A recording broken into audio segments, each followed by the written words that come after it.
and then you win. Why? Because you have your Zen. So. And the soup. Hello, guys. On my Oh! presentation. You're playing to the audience today. I figured since I'm part of the audience, parallels to the coming out story and superhero origin stories. General disclaimers here. We're not talking about queer superheroes, we're not talking about queer baiting or queer coding in superheroes, and we're not talking about like any examples of superheroes because I know literally nothing about superheroes. Woo! Thank you. I don't know what that was. So, if you have any in-depth knowledge of comics and superheroes, I don't know anything about that. That's not what this is. Although like spandex and a couple other things about superheroes are very gay and I love it. Let's get started. So, step 1 for coming out parallel to the superhero origin story is the gift. A lot of times in superhero stories, they're like, I got bit by a spider, something crazy happened, dramatic, trauma, and they uncover their gift. Or they're like the chosen one, that happens a lot, and they're like, oh my god, I have to save the world. I feel like we need Nolan to see like the visual. Sorry. It's beautiful. Sorry. And Don't apologize. Are you apologizing? This is my nervous energy. Sorry. That's wonderful. Okay, it's good. We all have nervous energy. Thank you. Great. Or like some traumatic thing happened, like their parents died, which is a very common theme. Something happens. Parallel of a coming out story is you notice something, you see your best friend, you're like, oh my god, they're that. Oh, maybe I am too. Things like that happen. We're all like, it's been on the back burner of our mind. We kind of always knew it was a thing, but we never really thought about it that much. And then something triggered it to be like, oh, that shit's a thing. Now it's on the front of your mind. The front burner. And then you always have the question that people, when you actually already come out to them, the question always is, when did you know? And the funny thing is, you kind of always knew. It's just you didn't talk about it. And then this kind of brought it to the forefront. Questions, class. For a second I thought you were saying the dad from The Incredibles brought it to the forefront. Oh no, I just like the gift, so I put it in. And I thought it came with the theme of like discovering your powers. Right. And I just could watch that thing all day. Anyway, not important. My hot man for the time. Anyway, so. Henry Cavill. Yeah. Although he looks better in The Witcher. Yes, he does. Thank you. Hair. Thank you. I can't joke, but he looks much better with the long hair than whatever this is going on right now. Also, looks better this way than this way. Hear me out. Just get Henry Cavill a little bit grungy. Yeah, better with flashes of the blonde He hair. looks a little more grungy. When he's grungy, it just looks better. Okay, anyway. That man got 100 times hotter when his life fell apart. Yes. Poor Shannon and DJ are here like. Sorry for the tangent there. Anyway, so stage 2 is the secret identity of the superhero. They do their vigilante work. They say, I'm gonna be myself. But in secret. They wear the mask, they have the duo life, so they're trying to be who they were originally, while simultaneously being the person that they now know that they are, because they're not quite comfortable with being this other person. Therefore, they're trying to hide it, which is kind of the theme of, I know I'm gay, or my friend's bisexual, but will I talk to people about it? No. We're gonna hide this. And slowly figure it out by ourselves, because we are an independent woman who can do this. Yes. Vigilante time. And you start noticing things, but you're still scared, so you're dipping your toe in the water. Questions on this stage, yes. Does this mean if you're bisexual, you can become a vigilante? Yes. You have Jess's permission. So we're all vigilantes. Yes. Yeah, maybe not you. Maybe not you. Maybe not you. But we can be vigilantes. This is what BJ do crimes mean. Exactly. Yes. Excellent Oh, I connection, should have Dylan. put that in here. Damn it. Next one. Edit and post.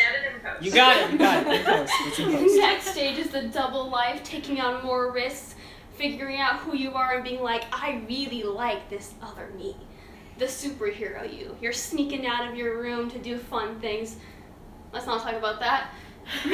And they're really realizing that, is this my that calling. Or in some places they'll be like the destiny. That like, this is my calling in life, this is what I'm meant to do, because I have this gift. Yes, they encounter their main villain normally around this time, or sometimes when they realize that they have these powers when they encounter their main villain. Depends on the storyline. But normally they're actually hard-hitting, going to fight the main villain in the storyline of their origin story is around this time, after they've already kind of tested the waters.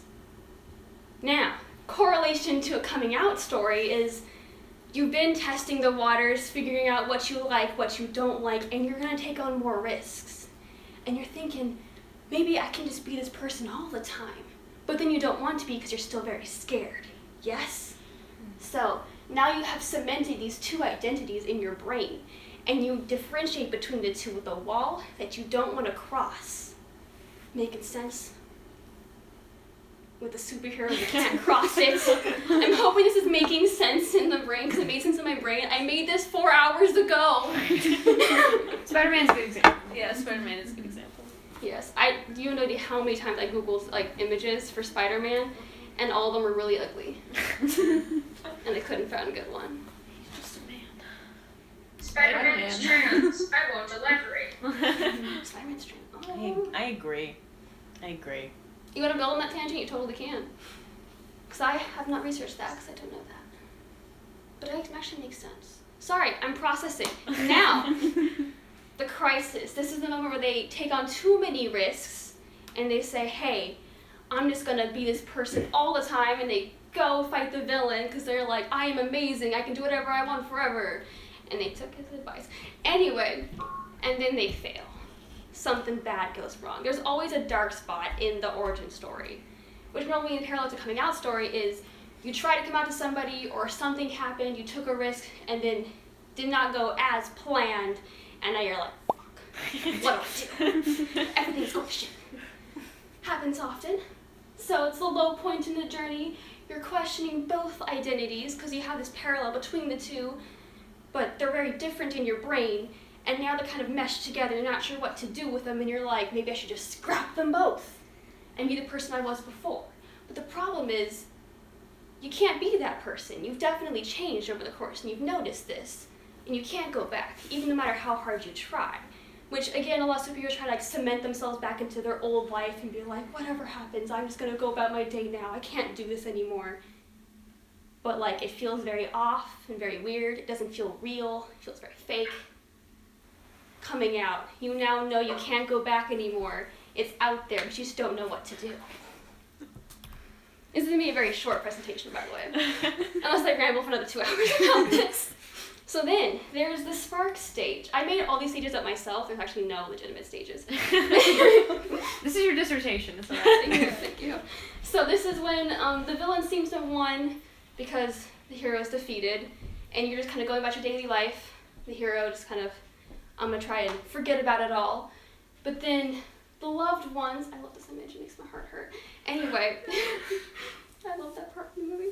Just gonna put that up. Anyway, so this is when Spider-Man. the loved ones notice that something is wrong, but they don't know what. And sometimes this loved one is the one that caused the crisis in the first place. Sometimes this loved one is someone like this person who just doesn't know shit, and they're like, something's wrong, and I don't know, but I'm trying my best. Yes? So then this person, the hero, kind of wandering around not knowing what to do, and in the inevitable talk, there's always some sort of conversation of advice giving. Some old wise person is going to tell them something, and they're like, yes, that's it, I've got it. Normally it's advice, normally it's acceptance. This is actually the kind of actual coming out portion of the story, when they finally accept who they are, and they, in some format, tell the person that, hey, this is who I am. Maybe they do it in their own mind, like in Miles Morales' case. Maybe they do it actually in person. But inevitably, this is where the coming out occurs, and where they accept that this jumbled pieces of my identity that I've put between two separate buckets, we're just gonna mix that shit together and cook it on high for a while. It's on the front burner now. Soup. She's on the front burner. She's boiling. She's gotta be on the front burner. She's on the front burner. Making soup. These analogies are really bad. No, they're great. Anyway, Good soup. you got a question? Millen, you No, ask your my mom question? just wants to say hi. Oh. That was all. No, I can't. If I'm talking while you're talking, I don't hear you, so I have to be shut up now. Oh, okay. I'm sorry. We'll deal with it later. Yeah, you can wave if you need to Tech say it something. later. You can always just scream or something. Yeah. Maybe. That'll get our attention. So yeah, this is the part of coming out. This is where they find their spark, quote unquote. And this is where basically the whole story turns around and they're like, well, I got my shit together, now let's get things done. Because they still have an inevitable problem, whatever that problem may be. In the actual coming out story, it's more like somebody that you really don't want to tell the truth to, but you know you have to. Or maybe it's the public, maybe it's like a certain relative. It's kind of a variable thing for who the villain is. It's very ambiguous for who the villain is in the coming out story.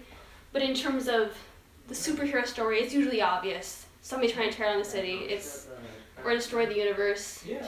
It's very basic in that sense. I guess in the coming out sense, it's trying to destroy your universe. So, the final stage is the acceptance stage. You've already come out, you know who you are, you've boiled that pot, she is cooked, and now you want to eat that meal. Because you were a fine snack. Yeah. I hate myself. Anyway, so this is when you encounter the villain again, whatever it may be, and then you win. Why? Because you have your zen. So. And the soup. And the soup. This really good soup, whatever it may be. And they have confidence in themselves, the peace in themselves. I don't know why I wrote these bullet points because I haven't been reading them at all. And then also, the conflict is not over at the end, even though they defeat that villain, because there's always more things to come. Because once in a coming out story, you come out to this one person like, hey, come out to my dad, all right, good job, we did it. But there's still always more people to come out to. Every time you meet somebody new, you gotta be like, hi, I'm Jess, I'm bi. You know, you gotta do that kind of stuff all the time. You gotta say your pronouns, like, hey, I'm she, them, you know, things like that. You always gotta say that kind of stuff. So, even the end of a superhero story, they always like, yeah, this villain was defeated. But then they always have a little sub-credit scene of like, hey, that's gonna happen later. And you're like, ah, darn it, I just cleaned up the room. I gotta get my I pronouns just cleaned again. up the soup. Keeps happening, you see the button. What do you mean I have to do the dishes? But yes, that is my parallel, my brief paralleling of those two. There were like 3 parallels in there. We got the cooking, and the... Those are my stupid analogies. Questions, comments, concerns. Not a stupid analogy. Thank you. Soup. Soup. Do you like the soup? It's Yes, good. it is good soup. Very good soup. I loved the energy. It's Yes. wonderful. It is my tour guide energy. Wait, you were a tour guide? For Bradley,